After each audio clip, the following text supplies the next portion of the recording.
Il n'y a plus rien de démocratique dans la construction européenne. Cette supranationalité, c'est enlever aux gens la capacité de se mêler de ce qui les regarde. C'est la destruction des services publics. La société française se paupérise à toute vitesse. La paupérisation, ça n'est pas la misère. La paupérisation, c'est les travailleurs pauvres. L'union des marchés de capitaux, c'est un vrai danger. Personne n'en parle. La start-up nation à la Macron, c'est pas de la concurrence libre et non faussée. Tout est truqué depuis le départ. C'est une démocratie, la France, il n'y a absolument pas de doute. Mais elle est simplement plus aux mains de démocrates. Donc ça pose un vrai problème. Et la troisième raison avancée par M. Emmanuel Macron, et je vous assure, je suis tombé de ma chaise en l'entendant, je me suis dit, c'est pas possible que personne n'ait relevé ça. C'est que cette construction a pu se faire loin des passions populaires. Quand vous ne prenez pas en compte les attentes des peuples pendant trop longtemps, ça vous saute au visage.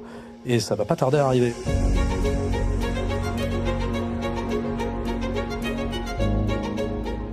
Le nom de Napoléon, et tout particulièrement celui de Napoléon III, parce qu'on va beaucoup s'y intéresser, est-il tabou? Que retenir de cette époque, de toutes les réformes qui ont été faites?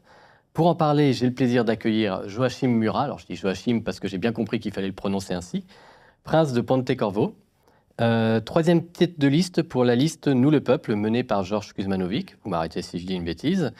Et ensemble, nous allons aborder le sens de son engagement politique, puis nous parlerons de l'héritage immense des deux Napoléons, tout en nous intéressant, comme je l'ai dit tout à l'heure, tout particulièrement au Second Empire. Alors, Joachim Murat, bonjour, bienvenue chez Front Populaire. Bonjour Bertrand Guillot, merci beaucoup. Alors pour ceux qui ignorent votre parcours, est-ce que vous pouvez nous donner votre curriculum vitae? Alors je vais essayer d'être très synthétique. Donc j'ai eu la chance de vivre à une époque où on faisait son service militaire. Donc j'ai fait un service militaire sérieux. Donc j'étais au 14e APCS, puis ensuite dans la réserve opérationnelle du 1er Pays-Bas. J'ai fait une période au Kosovo. À l'issue de quoi j'ai intégré l'industrie de défense française. À l'époque ça s'appelait la SAGEM, c'est devenu le groupe Safran. J'ai passé pour ce même groupe 7 ans expatrié en Inde pour monter l'état civil biométrique indien. Et maintenant, je suis dans les domaines de la souveraineté numérique. Et je m'occupe de souveraineté digitale, qui est un sujet particulièrement sensible. Et je suis marié, j'ai 2 enfants, pardon. Alors, ça n'aura échappé à personne, vous portez un prénom et un nom très connus, a priori qui se transmet de père en fils. De père en fils, oui. Ça, vous allez nous expliquer. Alors, quand on porte un nom aussi ancré dans l'histoire de France, est-ce qu'on ne se sent pas à un moment écrasé par le poids de l'héritage et est-ce qu'on n'a pas envie justement de prendre part à cette histoire que vos aïeux ont construit? Alors, c'est la raison numéro 1 de mon engagement dans cette liste. Nous, le peuple, pour les élections européennes, parce que comme vous le savez, on a tout à perdre à s'engager en politique aujourd'hui en France. Et j'ai une vie qui est plutôt pas désagréable, et m'engager en politique, c'est simplement prendre un gros risque de chambouler cette vie-là et peut-être même de me fermer beaucoup de portes. Pour répondre à votre première question, qui est de savoir le poids de l'héritage, en fait, le syndrome d'imposture, normalement, toute personne normalement constituée qui porte un nom qui reflète une part de l'histoire de France ou qui reflète une part de la symbolique nationale doit se sentir un peu imposteur jusqu'à une certaine limite. Et moi, la façon que j'ai eu de me débarrasser de ce syndrome d'imposture, c'est, comme je vous le disais au début, c'est de faire l'armée de façon sérieuse.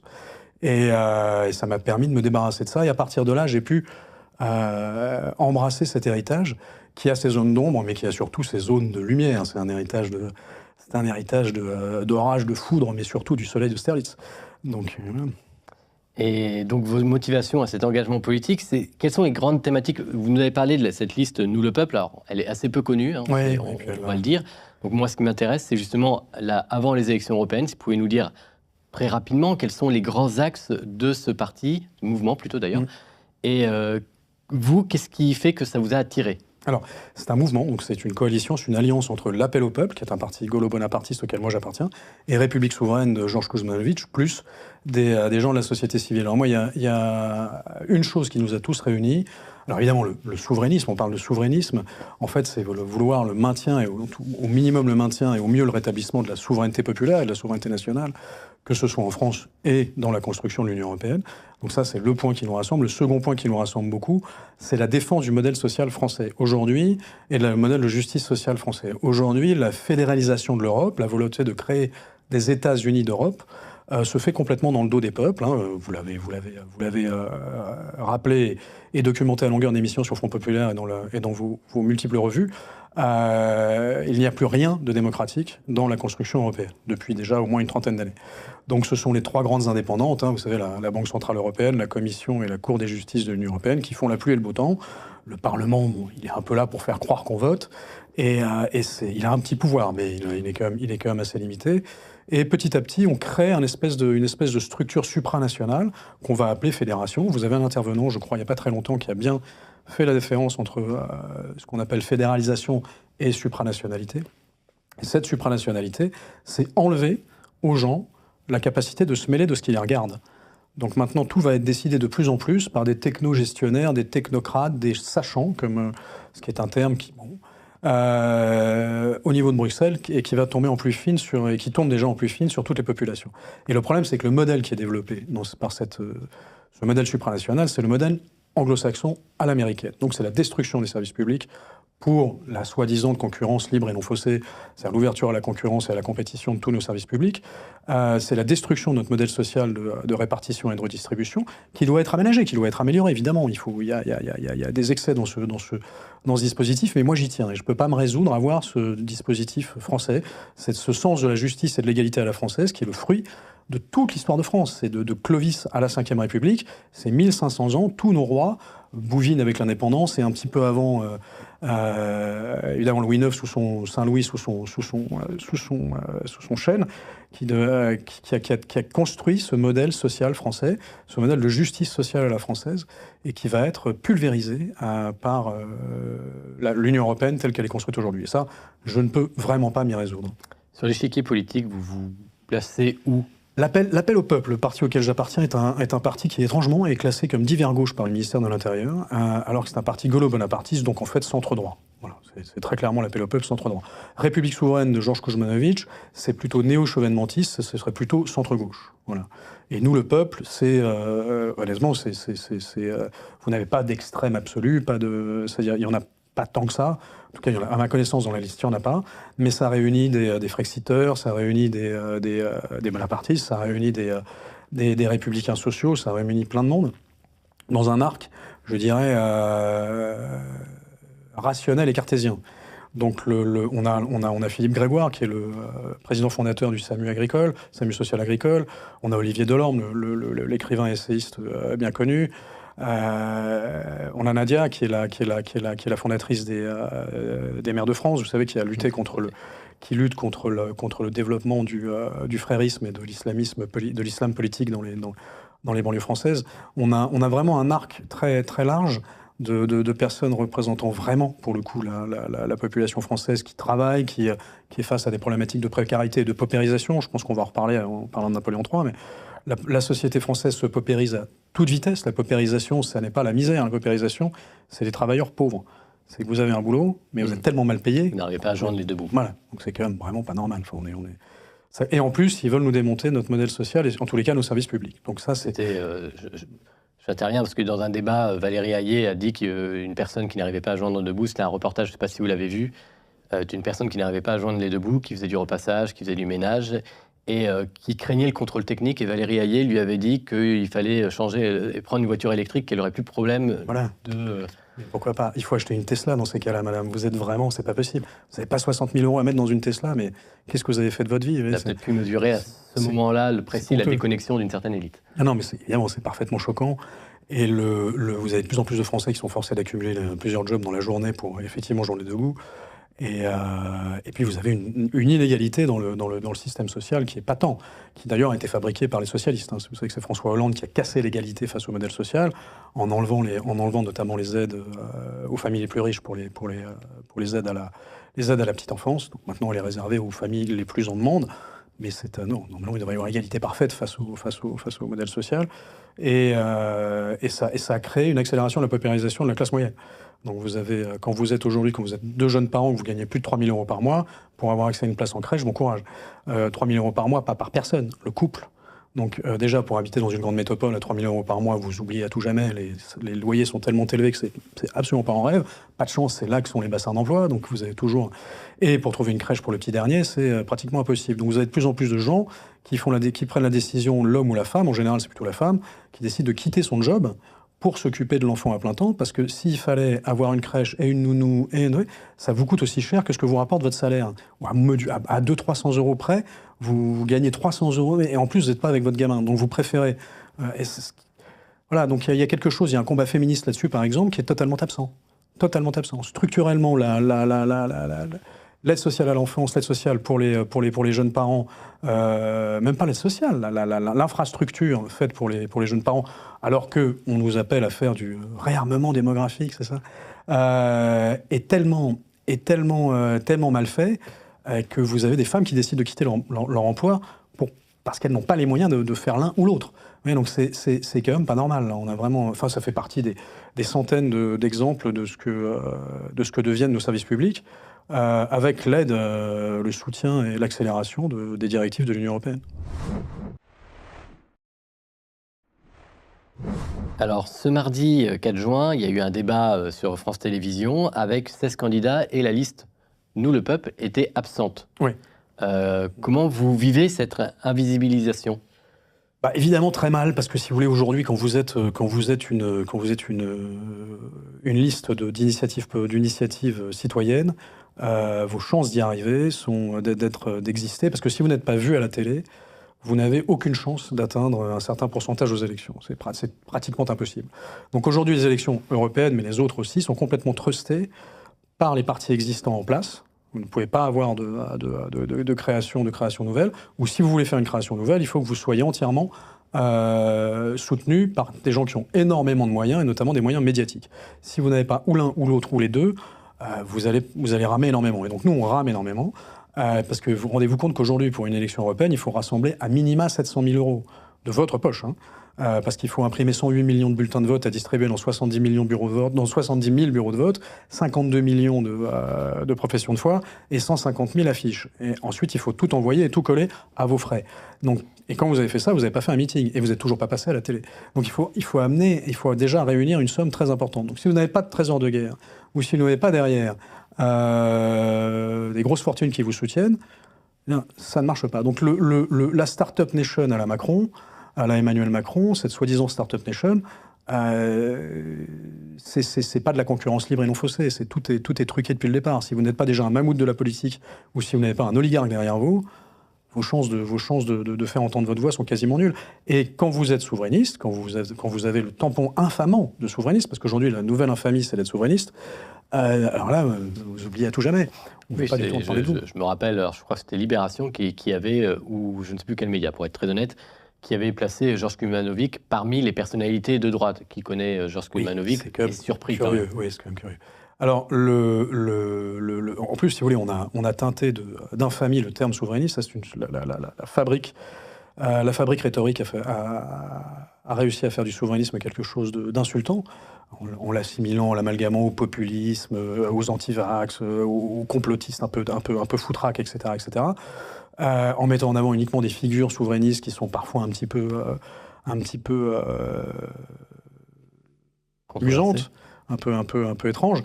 Vous avez des tas de souverainistes très très sérieux. Régis Debray est un homme très sérieux, Marcel Gauchet est un homme très sérieux, Michel Onfray est un homme très sérieux, Natacha Polony est une femme très sérieuse, Kuzmanovic est un homme très sérieux. Voilà, c'est plutôt d'eux dont il faudrait... Alors, M. Asselineau est un homme sérieux, M. Philippot aussi. Mais il y a plein d'autres figures qu'on met souvent en avant sur le souverainisme qui sont un peu foutraques et ça permet de décrédibiliser le truc. Et le terme souverainiste est en fait vous savez, c'est pas du tout un mot français, hein, ça vient de nos cousins québécois. L'idée du souverainisme, c'est simplement de rétablir la souveraineté populaire. Il faut quand même se rappeler d'une chose, et ça, je trouve que c'est très symptomatique. Les 1500 ans d'histoire de France ont amené à la mise en place d'une nouvelle légitimité pour la souveraineté. C'est-à-dire, comment est-ce qu'on légitime un pouvoir? Pourquoi est-ce que... C'est d'ailleurs, c'est la devise de la revue Front Populaire, c'est la fameuse phrase vous savez, arrêtez de la Boétie, arrêtez de servir et vous voilà libre. C'est que vous décidez de servir un pouvoir s'il a une légitimité. Avant, cette légitimité était de droit divin, donc c'est Dieu qui décidait. Donc, bon, là, si c'est Dieu, pas grand-chose à dire, on suit. La Révolution, les Lumières et la Révolution sont passées par là, et on est passé d'une souveraineté de légitimité divine à une souveraineté de légitimité populaire. De plus en plus populaire, parce qu'on était d'abord sur un suffrage censitaire, puis ensuite un suffrage universel uniquement avec les hommes, puis finalement un suffrage universel avec hommes et femmes. Donc un suffrage universel. Et maintenant, avec l'Union européenne, on est en train de renverser cette tendance de la légitimité par souveraineté populaire et souveraineté nationale en mettant une strate supranationale qui revient exactement au même que le droit divin. Puisque vous allez avoir espèce de courant d'influence et de pouvoir qui vont décider qui va être mis en place à la tête de cet État supranational, mais ce ne sera pas vous, ce ne sera plus le peuple. Donc la souveraineté populaire est en train d'être totalement diluée par la construction européenne telle qu'on la connaît aujourd'hui, et on la vend toujours en vous disant si l'Europe ne marche pas, c'est parce qu'il faut plus d'Europe. Enfin, c'est complètement ridicule, on le sait que ça ne marche pas. Je veux dire, le constat de l'Union européenne, de Maastricht et de von der Leyen est un constat d'échec. Ça ne veut pas dire que la construction européenne est une mauvaise idée et que c'est un échec. Il faut faire la construction européenne. On a 2 exemples de réussite de la construction européenne, c'est Airbus et Erasmus, qu'on nous sort à longueur de journée. Or, justement, c'est 2 exemples qui n'ont rien à voir avec l'Europe de Maastricht. Ça a été fait par coopération multilatérale avant la création de l'Union européenne et avant le traité de Maastricht. Et évidemment, c'est incorporé maintenant dans l'Union européenne. Mais ce qui prouve que l'Europe des nations fonctionne. L'Europe des coopérations interétatiques sur des plateformes et des décisions de délégation de souveraineté ou temporaire, c'est toujours temporaire. Parce que la souveraineté, Henri Guénaud le dit très bien, la souveraineté, vous ne l'enlèverez jamais. C'est la phrase de la Boétie, dans le sens où on ne vous l'enlève que si vous êtes d'accord pour qu'on vous l'enlève. La souveraineté, c'est la capacité de dire non. Voilà, c'est simple que ça. Je crois que c'est Montaigne qui disait ça, l'homme libre, c'est celui qui dit non. L'esclave, lui, il dit oui. Mais on refuse aussi la possibilité au peuple de pouvoir dire non. J'en veux pour preuve l'absence de référendum depuis 2005. Il y a aussi dans le projet européen, on peut considérer une volonté de totalement squeezer, pardonnez-moi l'expression, le peuple. Ah oui, on est tout à fait d'accord là-dessus. C'est-à-dire que toute la construction se fait dans la pénombre des commissions et le clair-obscur des cours de justice, comme le disait très bien Philippe Séguin. C'est-à-dire vraiment dans le dos du... Alors, il y a un truc qui est absolument incroyable. Revoyez, je crois que c'est entre la 5e et la 6e minute du discours du président Macron à la Sorbonne en 2017. Entre la 5e et 6e minute, il explique pourquoi la construction européenne a pu se faire aussi bien, aussi vite. Parce qu'elle réunissait 3 conditions qui ont permis la construction européenne. La première condition, c'est que la sécurité était assurée par les Américains. Donc là, pas de problème. Donc déjà, on sait d'avance que l'OTAN, ce sera... Voilà. La deuxième condition, c'est qu'on savait quel était le modèle à copier et vers lequel modèle il fallait aller, les États-Unis d'Amérique. Donc au moins, on sait aussi, depuis le début, quelle est l'intention de M. Emmanuel Macron et des fédéralistes, c'est de créer des États-Unis d'Europe sur le modèle américain. D'où l'expression de père fondateur aussi. Voilà, père fondateur, absolument, vous avez raison, absolument. Père fondateur de l'Europe, exactement comme George Washington. Et la troisième raison avancée par M. Emmanuel Macron, et je vous assure, je suis tombé de ma chaise en l'entendant, je me suis dit, c'est pas possible que personne n'ait relevé ça, c'est que cette construction a pu se faire loin des passions populaires. C'est-à-dire qu'elle s'est faite dans le dos des peuples. C'est clairement dit, clairement exprimé. C'est qu'au moins, la masse bêlante, la populace ne s'est pas mêlée de ça. On a fait ça entre gens sérieux, Jean Monnet, Robert Schuman et toute la clique. Et ça s'est fait loin des passions populaires. C'est comme c'est absolument extraordinaire. Donc, vous avez le président de la République, M. Emmanuel Macron, qui vous explique en 2017 que l'Europe, c'est 1, l'OTAN, 2, le modèle à atteindre, l'objectif absolu, c'est de devenir les États-Unis d'Amérique, et 3, pour y arriver, on ne va pas demander au peuple, parce qu'il ne s'agirait pas qu'il commence à se mêler de ça, parce qu'il ne sait pas ce qui est bon pour lui, le peuple. On le sait mieux que lui. Je pense que ne serait-ce que ce constat-là devrait nous inciter et nous inviter à réfléchir, à se dire, est-ce qu'il n'y a pas une alternative à cette construction européenne qui soit plus dans le sens de la souveraineté populaire? Alors, au niveau européen, il faut trouver les processus et les méthodes pour y arriver. Mais là, il faut arrêter immédiatement cette dérive fédéraliste. Et c'est pour ça qu'on a tous fait... Michel Onfray a fait partie des co-signataires de cette tribune au Figaro avec beaucoup d'intervenants dont la plupart n'étaient pas du tout souverainistes. Vous savez, Alexandre Jardin, écrivain, il n'est pas du tout souverainiste, Alexandre Jardin. Il explique simplement très bien qu'il a signé cette tribune parce qu'il ne dit pas s'il est pour ou contre la fédéralisation de l'Europe. Il dit ça, c'est mon choix, ça me regarde. Et je n'ai pas à donner d'avis là-dessus à qui que ce soit. En revanche, je suis contre le fait que cette fédéralisation ne fasse pas l'objet d'une acceptation par vote populaire. C'est-à-dire que ça se fait dans le dos des peuples. C'est ça qui est inacceptable. Pourquoi pas la fédéralisation si les populations européennes le décident? Mais là, on n'a rien décidé du tout. Hein. Donc je partage entièrement l'analyse d'Alexandre Jardin. Si le vote populaire nous amène vers une commission exécutive avec une von der Leyen toute puissante à la tête de l'Europe, c'est le choix du peuple, très bien, moi je respecte, c'est la démocratie. Sauf que le peuple ne votera jamais ça. Et c'est pour ça qu'on lui a jamais proposé de voter.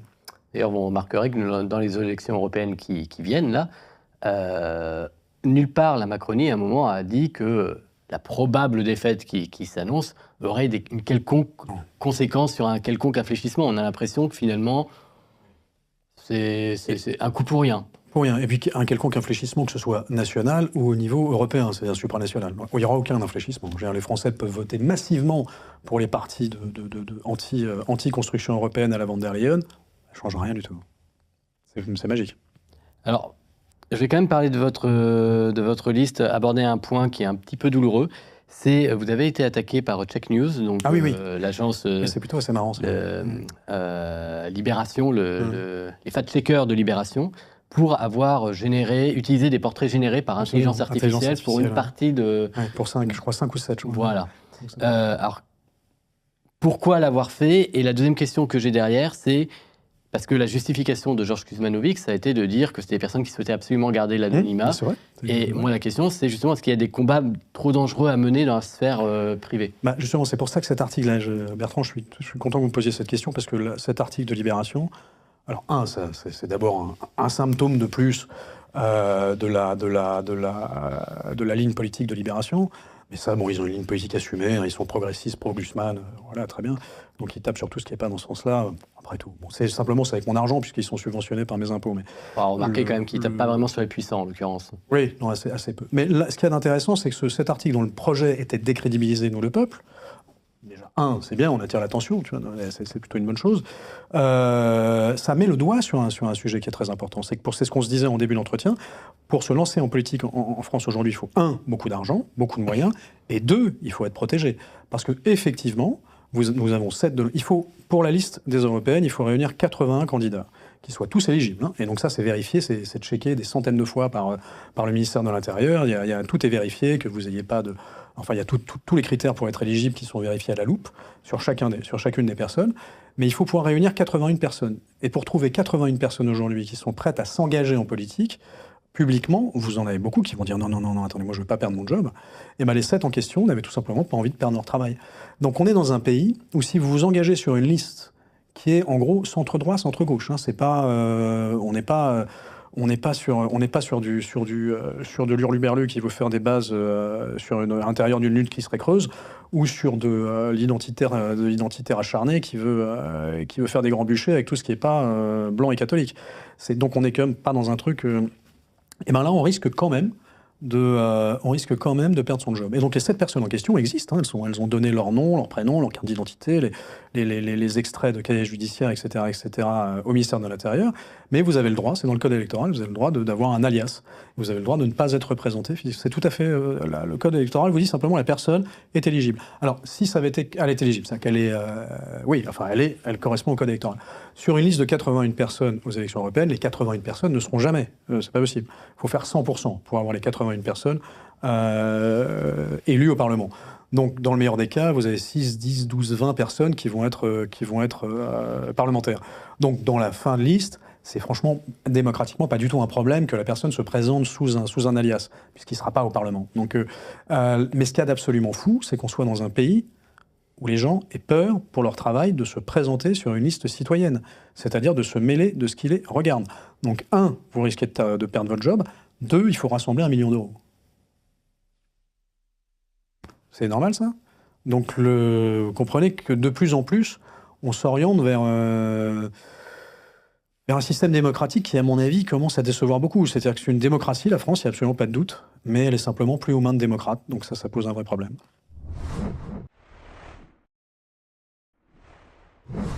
Est-ce que, selon vous, les sujets les plus importants ont été abordés dans cette campagne qui a été longue? Une campagne qui a été longue, il y a eu beaucoup de débats, notamment entre les 8. Alors, on va parler de ceux-là parce que c'est ceux qu'on a le plus vus. Mais on peut avoir le sentiment que ça s'est parfois résumé à un duel RN, Union européenne, pardonnez-moi le lapsus, Emmanuel Macron, donc Macronie, et qu'au fond, certains sujets qui méritaient de vrais développements n'ont pas du tout été abordés. Oui, alors pour moi, il y a plusieurs sujets qui sont absolument essentiels qui n'ont pas été abordés. C'est la construction européenne en tant que telle, va-t-elle dans la bonne direction? C'est-à-dire la fédéralisation, stop ou encore. Et ça, c'est quand même le sujet de ces élections, parce que la fédéralisation, elle va être décidée sur le prochain mandat de ce Parlement. La fédéralisation, c'est quoi? C'est de passer à la majorité au vote qualifié. Donc la majorité au vote qualifié, c'est-à-dire que sur 27 pays, si vous en avez 15 qui votent contre les 12 autres, les 12 se font imposer il n'y a plus de veto, il n'y a plus de majorité absolue. Donc c'est extrêmement grave. Et là c'est extrêmement, c'est vraiment important dans le quotidien des gens, ça va tout changer. Et il faut se rappeler qu'il y a déjà des alliances au sein de l'Union européenne. Vous avez une alliance des 15, notamment, qui regroupe les pays nordiques, une partie des pays de l'Est, qui votent presque systématiquement dans le même sens. Et qui votent certainement pas dans le sens des intérêts français. Parce que si on pense aux agriculteurs, par exemple, l'agriculture française est un truc que les autres veulent abattre, parce que c'est un gros compétiteur pour eux en interne. Donc même faire rentrer l'Ukraine, c'est même mieux, parce que ça détruit l'agriculture française, donc ça améliore le monde. Mais alors ça, c'est le sujet numéro 1 pour moi. Ça, déjà, on parle de l'élection européenne. Est-ce qu'on a envie de continuer cette construction européenne qui a quand même fait la preuve de son inefficacité et même de sa toxicité depuis la création de l'euro, on a une perte de prospérité d'à peu près l'ensemble de tous les pays européens. C'est absolument effrayant. Donc, est-ce qu'on est d'accord pour ça? Est-ce qu'on veut continuer à faire ça? Ça, c'est la question numéro 1. La question numéro 2, c'est quand ça va passer à l'accélération, et l'accélération est en cours, quid de cette idée géniale de l'union des marchés de capitaux? Très peu de personnes en parlent. Je crois qu'on a posé la question à Raphaël Glucksmann. Vous pouvez dire ce que c'est exactement? Alors, vous savez, ils veulent créer... vous voyez le marché européen de l'énergie? Donc, le marché européen de l'énergie, qui est un désastre pour tout le monde aujourd'hui, on est bien d'accord. Ils se sont dit, voilà, pour mettre un marché européen de l'énergie qui soit dans une concurrence libre et non faussée, complètement débile, un truc qui n'existe pas, c'est de la pensée magique, ça. Dans une concurrence libre et non faussée, on va utiliser les mêmes méthodes de calcul du prix. Donc et on va en fait l'indexer sur le gaz. Voilà, c'est à ça que c'est arrivé. La dernière unité de production. L'indexion sur le gaz. Or, la France n'est pas productrice de gaz, la France elle a le nucléaire, etc. On se retrouve, nous, avec un prix de l'énergie qui est indexé sur le gaz, et le gaz a explosé avec le conflit en Ukraine et la destruction du gazoduc Nord Stream, dont on attend toujours l'explication, puisque apparemment on a compris que on ne sait pas d'où ça vient, une attaque extraterrestre probablement. Et ça a fait exploser le prix de l'électricité pour tous les Français. Donc on a planifié un calcul de méthode de prix du gaz au niveau européen qui ne convient pas du tout aux Français, mais qui convient à plein d'autres personnes, et qui ont fabriqué des intermédiaires qui s'en mettent absolument plein les poches de façon totalement aberrante. Et on va faire la même chose avec les marchés de capitaux. Donc on va faire un livret d'épargne européen. Donc, quand on va faire un livret d'épargne européen, on va devoir harmoniser les taux d'intérêt, l'éligibilité, la durée de couverture, est-ce qu'il sera liquide ou pas, est-ce que vous pourrez retirer de l'argent quand vous voulez ou pas. Ça va être au niveau européen, donc pour tout le monde. Le livret A, que connaissent bien les Français, il a un fonctionnement très particulier qui est très français. Et les ressources liées au livret A sont fléchées notamment vers le logement social, les infrastructures, etc. Le livret d'épargne européen, ça va être la destruction du livret A. Déjà, il faut oublier à tout jamais le livret A, il va sauter. Vous aurez comme seul truc le livret d'épargne européen. Et qu'est-ce qui va se passer avec ce livret d'épargne? Qu'est-ce qu'ils vont en faire? Quel taux de rémunération? Quelle liquidité? Quelle capacité à tirer quand je veux cet argent? Est-ce qu'il ne va pas être capté et gardé? Est-ce que ça ne va pas servir à rembourser la dette abyssale de certains pays européens? Parce que on nous dit, voilà, le Covid, c'est l'exemple que l'Union européenne, ça fonctionne. Pardon, c'est exactement le contre-exemple. C'est pas parce qu'il y a eu des achats groupés par les pays européens qu'on a payé nos vaccins moins cher. C'est complètement faux. On les a même pas a priori, d'après ce que j'ai compris, d'après le résultat de certaines enquêtes qui ont été reprises d'ailleurs par Le Monde, par a priori des journaux dits sérieux. On aurait payé, je crois, près de $2 de plus la dose que certains pays hors Union européenne. C'est-à-dire que Mme von der Leyen a tellement bien négocié qu'elle a payé plus cher une dose à l'échelle de milliards de doses. Donc il y a évidemment un énorme point d'interrogation sur le conflit d'intérêts et la corruption derrière ces gros marchés, mais la négociation groupée de l'Union européenne n'a servi à rien pour faire baisser les prix. Hein, donc c'est complètement faux cette histoire. Donc les fameux plans de restructuration, les plans Covid, les plans de financement Covid, qui a été une planche à billets de la Banque centrale européenne, vont bénéficier à plein, par exemple, à l'Italie. Mais nous, en France, ça ne nous sert à rien du tout. Ça nous coûte de l'argent, ces fonds européens. Et puisque, vous savez, on a payé, je crois, 80 milliards, on va en recevoir 30. En gros, on paye 100, on reçoit 50. C'est ça le ratio. Pendant que les Italiens ont dû payer 80 et reçoivent 200. Donc vous imaginez bien que Mme Meloni, l'Europe, il ne faut surtout pas y toucher. Parce qu'elle attend encore que les 200 tombent chaque année un petit peu plus. Donc c'est beaucoup d'argent, 200 milliards. Donc il ne faut pas s'étonner que Mme Meloni ne soit pas exactement souverainiste en ce moment. Mais voilà, enfin en tous les cas, l'union des marchés de capitaux, c'est un vrai danger. Personne n'en parle, mais personne n'en parle. et quid de l'insécurité généralisée en Europe? Quid de la laïcité? Parce que qu'est-ce qui se passe exactement? On a dans plusieurs pays européens une explosion du trafic de drogue. Vous avez la Hollande est quasiment devenue un narco-État, la Belgique est quasiment devenue un narco-État, la France est en train de devenir le Salvador. Je veux dire, les tribunaux mexicains alertent, les polices mexicaines ont alerté la France, ont alerté le ministère de l'Intérieur français en disant attention, vous êtes en train de vous transformer, enfin ça devient dramatique ce qui se passe en France. Pour nous, Mexique, c'est très embêtant parce que vous êtes un débouché énorme de nos producteurs à nous, ça crée énormément de violence chez nous, ça va créer énormément de violence chez vous. Le Mexique, quand les procureurs marseillais alertent sur le niveau d'infiltration des réseaux de narcotrafic au sein de la classe politique, au sein de ça, qu'est-ce que fait M. Dupond-Moretti? Il vole à Marseille pour dire à tous les procureurs, vous taisez, vous n'avez pas le droit de parler de ça. Enfin, pourquoi est-ce qu'on se voit les yeux? Alors ça, c'est vrai dans beaucoup de pays européens. Pourquoi est-ce que l'Europe ne marche pas là? Parce qu'en fait, l'Europe ne marche pas. Il devrait y avoir des accords. Europol, à quoi sert le fameux Europol? C'est Interpol qui fait tout le boulot, et c'est des accords interpolice d'État à État qui arrivent à peu près à fonctionner. Pourquoi est-ce qu'on n'a pas un Europol hyper efficace et une cour de justice contre le narcotrafic au niveau européen qui soit impitoyable? Aujourd'hui, les cours de justice de l'Union européenne, elles servent uniquement à sanctionner les États qui ne respectent pas des directives ultralibérales qui vous disent d'ouvrir votre marché à tout le monde, d'accepter toutes les théories sociétales les plus ubuesques, qui fait la promotion du voile à l'échelle européenne, alors que c'est totalement antinomique avec le modèle français de laïcité, qui favorise des associations dont on sait qu'elles sont islamistes, dont on sait qu'elles sont des associations d'islam politique. Elles reçoivent des subventions européennes. Qu'est-ce que c'est que cette Europe? Si vous voulez, moi je ne comprends pas qu'on veuille imposer une fédéralisation alors que tous les citoyens européens savent très bien que ça ne marche pas. J'ai une dernière question sur cette première partie, c'est est-ce que vous ne considérez pas que les questions internationales ont pris beaucoup trop de place dans cette campagne? Oui, alors c'est le principe du détournement, c'est-à-dire que modulo le cynisme quasiment criminel de LFI qui importe pour une basse avidité électorale, des bas appétits électoraux qui importent le drame palestinien et l'épouvantable massacre dont ont été victimes les Israéliens le 7 octobre et dont les Palestiniens sont aujourd'hui victimes d'une répression absolument épouvantable. Ils importent ça en France en simplifiant complètement le sujet et en polarisant au maximum, simplement pour séduire une population de culture musulmane qu'ils imaginent être naturellement plus sensible à une cause palestinienne où on aura porté au fer blanc l'injustice de l'État israélien dans sa façon de réprimer l'attentat terroriste du groupe terroriste Hamas du 7 octobre, avec quasiment l'assentiment de tous les Blancs. On comprend qu'en plus ça devient une guerre raciale, une guerre religieuse, un truc.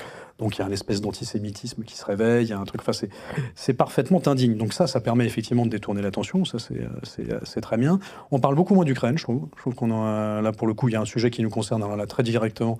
C'est ce qui se passe en Ukraine. Finalement, la dernière fois qu'on en a parlé, c'est parce que j'ai vu que Monsieur Biden et M. Scholz avaient donné l'autorisation, ce qui est formidable pour un pays souverain de recevoir l'autorisation des États-Unis, de tirer sur le sol russe.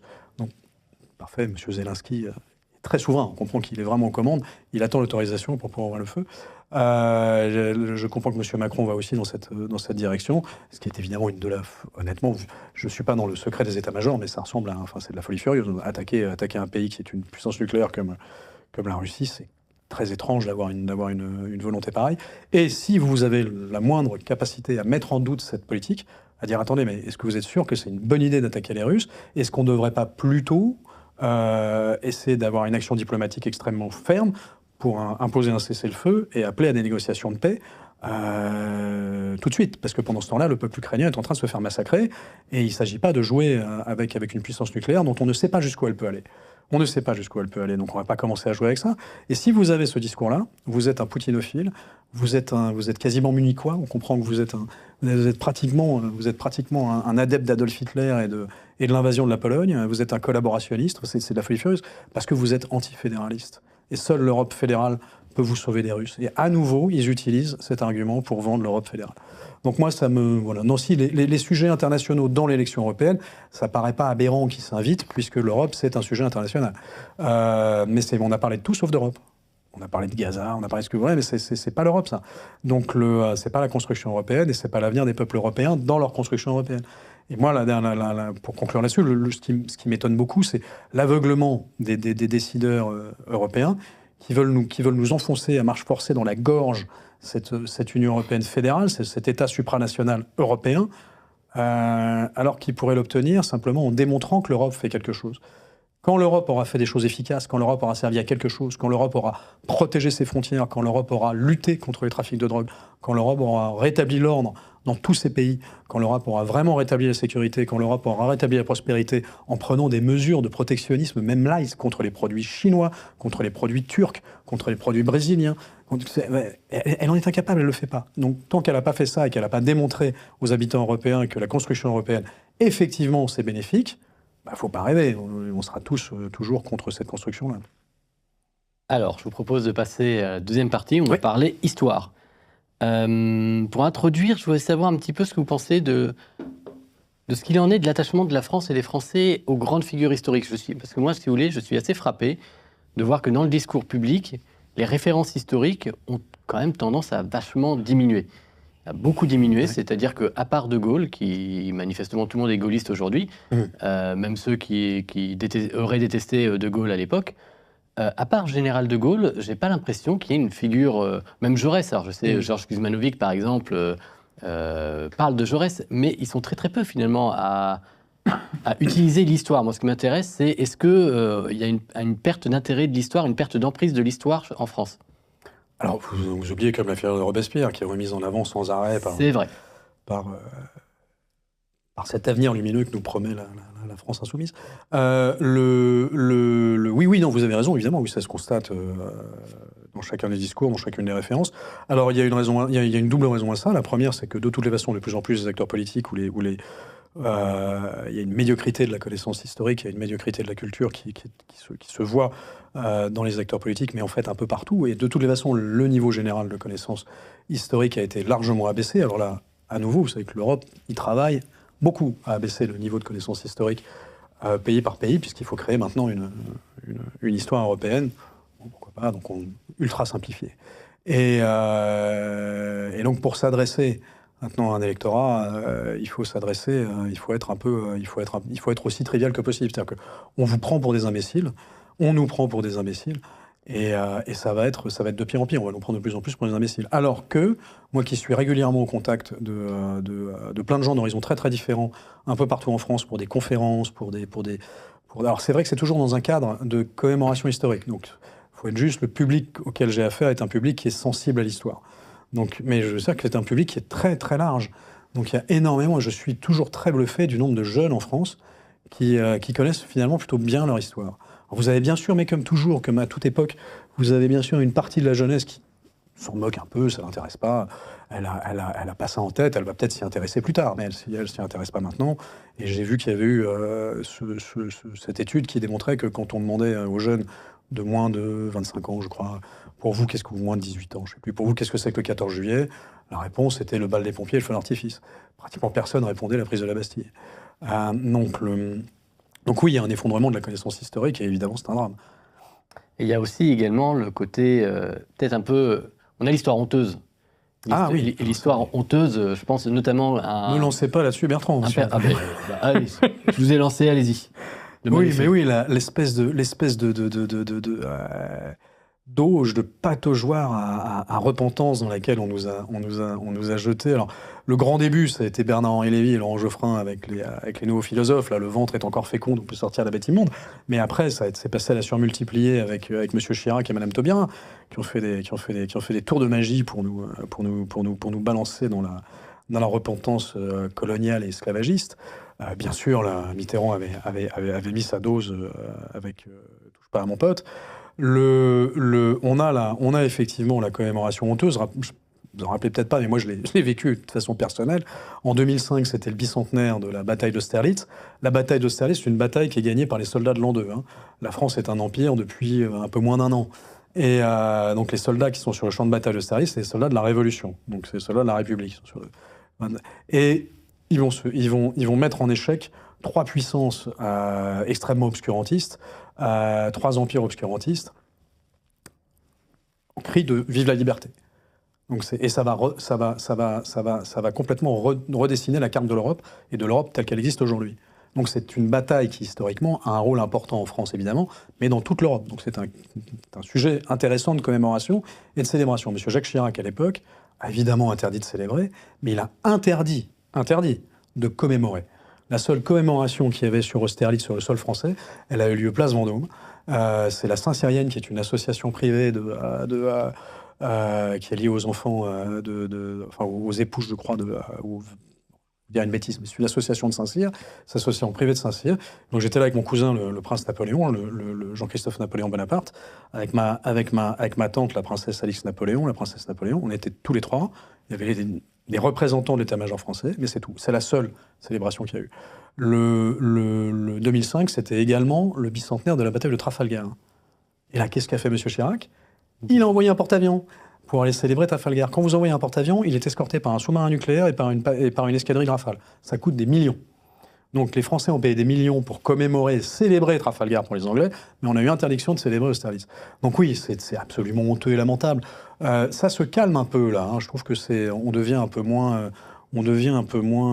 frileux. Alors évidemment, on a toujours des historiens de plateaux professionnels qui ont un fonds de commerce sur la France, méchants coloniaux, les débordements ahurissant de Jean-Michel Apathy. Mais c'est absolument génial. Quand vous avez Jean-Michel Apathy qui vous dit très sérieusement, avec son petit accent du Sud, donc que ça passe au mieux, que s'il était président de la République, il raserait le château de Versailles. Et il est sérieux, c'est pas une blague, parce qu'il estime que les Français doivent absolument se détacher de cet esprit de grandeur, parce que la grandeur, pour lui, c'est la grandeur allemande. Donc c'est forcément des gens qui vont envahir la Pologne. Non, c'est pas ça, monsieur Apathy, la grandeur française. La grandeur française, c'est le code civil diffusé dans 70 pays dans le monde et qui amène l'émancipation et l'égalité de tous devant la loi. C'est ça, la grandeur française. Et le même monsieur Apathy qui va vous expliquer que la Nouvelle-Calédonie, les Calédoniens ne sont pas des Calédoniens de cœur. Monsieur Apathy, depuis 87, les Calédoniens ont fait 4 référendums. Les 4 référendums où la majorité du corps électoral étaient des natifs, c'était des Kanakis et d'autres natifs de Calédonie, donc qui constituaient plus de 60% du corps électoral, ont tous voté, on veut rester français. 4 fois de suite, quand même. Donc comment est-ce qu'on peut ne pas être français de cœur dans ces conditions? Je veux dire, les gars choisissent 4 fois de suite de rester français. Que vous ayez des gens qui soient contre, qui veulent une indépendance pour des raisons X, Y ou Z, qui soient ou sincères ou un petit peu, je dirais, subventionnés, par l'étranger ou par des partis intérieurs qui visent à la déconstruction française, ça peut arriver. Mais l'immense majorité de la population de Nouvelle-Calédonie, 4 fois de suite, a dit « nous sommes français, nous voulons rester français ». Alors, quand on entend Michel Apathy, il faut raser Versailles et la Nouvelle-Calédonie, c'est une colonie, on est chez les fous, c'est exactement l'inverse. Donc voilà, bon, tout ça est très énervant et on laisse la parole à ce type de personnage. Vous savez, moi j'appartiens à une tradition et à un héritage politique et historique qui démontre que tout changer et tout améliorer en très peu de temps dans une situation d'ultra-crise, c'est faisable. Donc quand on vous explique « Ah non mais c'est l'Europe, on peut rien faire », c'est pas vrai. Napoléon Ier, c'est tellement gigantesque que ça sert à rien d'être contre lui. De toute façon, il y en a eu un, il n'y en aura pas deux. Ils sont pas prêts de le revoir, donc la République n'a pas peur de Napoléon Ier. En revanche, la République a très peur de Napoléon III. Napoléon III a posé toutes les bases de la justice sociale en France. Toutes les bases. Il a en tête cette chose toute bête, c'est d'ailleurs lui qui l'écrit, il dirait la pauvreté cessera d'être séditieuse lorsque l'opulence cessera d'être oppressive. Moi, j'ai rien contre les oligarques. À partir du moment où ils servent à quelque chose. La leçon à tirer de tout ça, c'est 1, on rétablit l'ordre, 2, on améliore la situation. Mais vous ne pouvez pas améliorer la situation tant que vous n'avez pas rétabli l'ordre. Quand vous ne prenez pas en compte les attentes des peuples pendant trop longtemps, ça vous saute au visage. Et ça va pas tarder à arriver.